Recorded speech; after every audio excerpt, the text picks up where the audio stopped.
Welcome to the Between Games press conference. We have the 12th seeded Quinnipiac Bobcats, the Metro Atlantic Athletic Conference champions, and they defeated Marquette 68-65. We have our coach Trish Fabry and Carly Fabry, Addie Martucci, and Jen Fay up here. Again, a reminder to turn off your cell phones or put them on vibrate. Raise your hand if you have a question. We have mic holders on the side who will bring those mics around to you. And please identify yourself and before you ask your question. We'll start off with an opening statement from Coach Fabry, and then questions for the student athletes, and then we will go into questions for Coach Fabry. Coach? Yep. Thanks, Larry. Yesterday was certainly an exciting day for our team, our alumni, our fans, and the university. And it was a great day. And once we were able to relax and enjoy a little bit, we certainly buckled down and got to work on our next opponent once we found out that it was going to be Miami. So our focus and attention has been on Miami since last night, and today we woke up ready, already to film and scout, and ready to prepare for the Hurricanes tomorrow night. Okay, now questions for the student athletes. Tim. Good morning, Tim Reynolds of the AP. Jen, you said you've done film and scout already, right? So obviously they have, they exploited size inside yesterday. How, and you guys had some success in the paint yesterday as well. How important do you see that battle being tomorrow? Yeah, I mean, I think they're. Do you want mine? Yeah, sure. I think they're a very different team than Marquette. They're more physical and they're obviously bigger. But I mean, we've played against a lot of teams that have been bigger than us throughout the season. So I think we're going to use our speed and we're going to try and run the floor, and I think that'll help us. That was Jen. Dave Borges, New Haven Register. For any of the players, I mean, your stated goal was from the start of the season you wanted to win an NCAA tournament game, make history that way. Now that you've done that, do you have to guard against any kind of letdown, not being as amped for tomorrow, or do you think that won't be an issue at all? We're really amped for this game tomorrow. There's really no let up. At the least, we wanted one win, at the very least. And tomorrow, just another day to make more history, and that's what it is. That was Addie.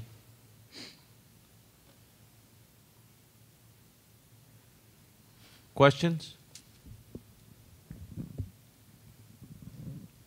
Carly, I'm sure you've been asked this a million times, so I apologize but what's it like playing for your mom? It's been a great experience. I think the opportunity for us to have made history together, it's really awesome. Not a lot of people can say they've A, won a game in the tournament, and B, done it playing for their mom, so I think that's really cool. But I think, she's kept it very professional, coach and player on the court, off the court, obviously. It's a bit of a different relationship than everybody else has, but yeah, an awesome experience, but, trying to keep it going tomorrow.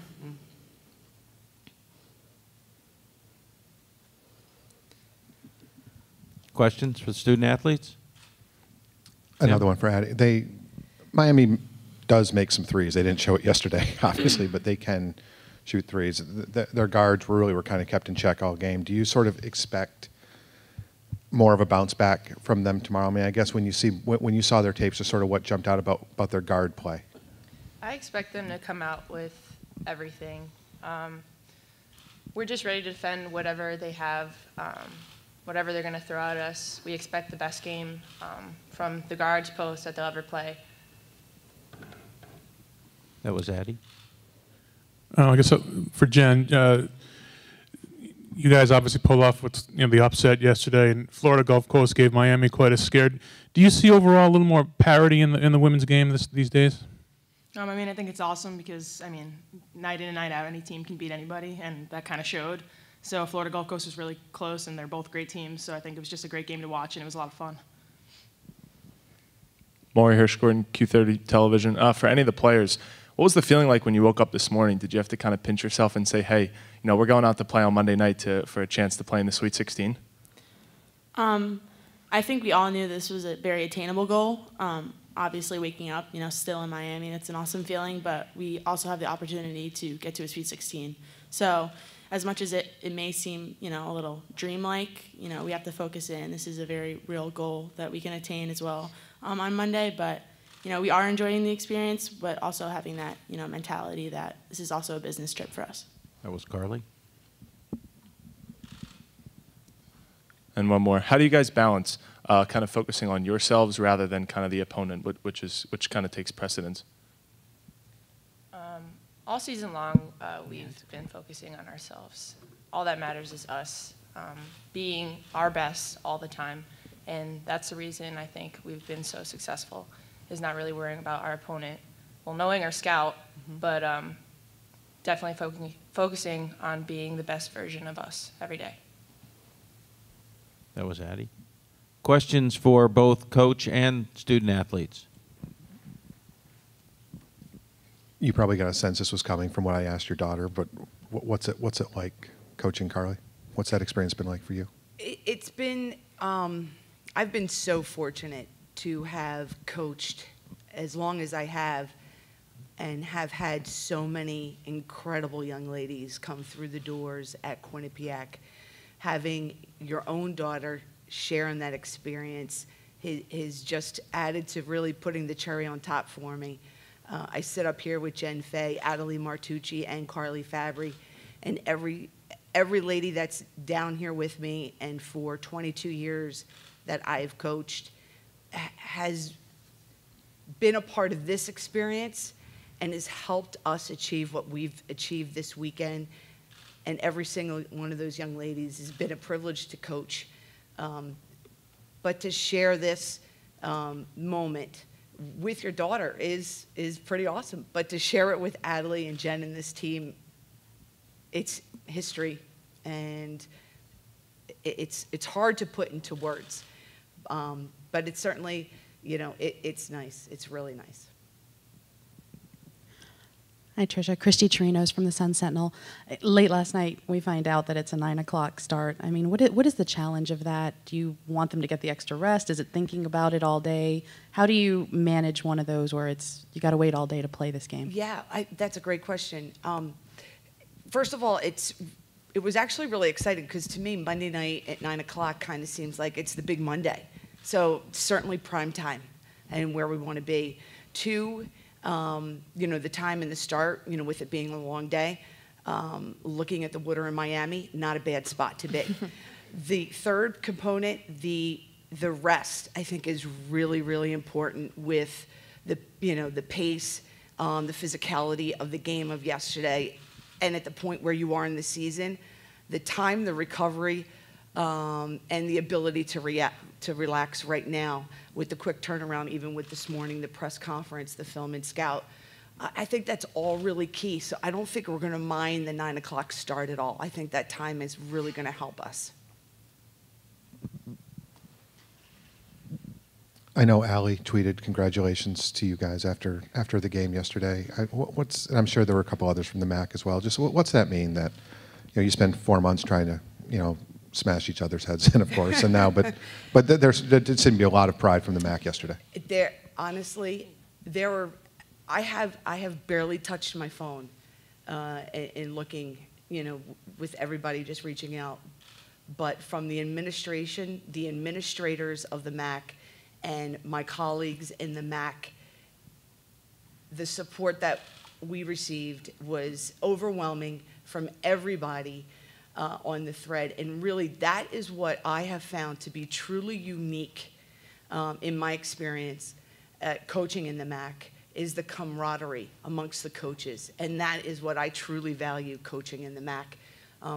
Was the tweet, and from everybody reaching out, was just from the mid-major perspective, how they were all go in and represent us well, feeling that burden and what we talk about, that upset, that 5-12, the respect, the mid-major, shouldering that and winning, and the pride that they all had. I was so pleased and just so proud to represent and see how excited and they were for us and getting that win and championing that cause for all of them was just, it was awesome. To follow up on a question asked earlier about parity, UConn won by 60 and Baylor won by like 80 or something Yep. like that. But there were a lot of really good games Yes. yesterday too. Two of them, of course, here. Yeah. Are you seeing that gap between Well- the very top sort of get closed now a little bit? Well, we saw that last year in the Final Four, the women's Final Four. So I believe that there are, again, that continued elite programs remain elite. You're starting to see, again, I mentioned from the women's Final Four last year, you're starting to see now maybe programs from 5 to 10, 11, 12. You're seeing Texas, you're seeing more programs starting to bubble up and starting to take that mantle. You're starting to see some more upsets, and you're certainly starting to see that now with the 5-12. You know, unfortunately, we were looking at another 5-12 game late last night. That almost happened in another close one.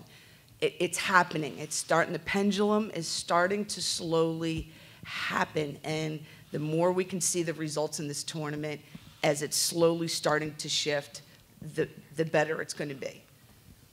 In the back. Trish, you shared a special moment with your president, John Leahy. Yes. Can you kind of share what he told you right after the game, and as well as what he shared with your team in the locker room? President Leahy and his wife Judy were here yesterday at the game, and he'll be here tomorrow night. Just joy. I mean, I don't think he always hoped, just like us, making this a reality. He's been the biggest advocate for our university being at its best. What his vision was for this university, the building of York Hill and the arena, and what this Quinnipiac being on the national stage. It came to fruition for him yesterday, seeing his women's basketball team win a game in the NCAA tournament. It was his plan, and we talked about it. Our goals and aspirations as a program: winning a game in the tournament, winning games in the tournament. He's known. We've talked about this, our plan going forward, and he felt like we did, sharing in the joy of attaining that goal, and he was just so pleased, so happy, and sharing in that moment with the president in our locker room. He was emotional, and he was just joyful in sharing in that moment with this team, and he couldn't have been any happier. It was awesome. Trish, just in general, what you see from Miami, what you've seen on film and yesterday and everything, and what challenges they present. And obviously, they'll be the home team with the partisan crowd here tomorrow night. Look, they're a great team, extremely well coached. They want to play fast. They have two great lead guards. They've got the size. They have depth. They change their defenses. We're going to have our hands full on a home court that has a great crowd. But this is why you play this game this time of the year. We're one of a field of 32.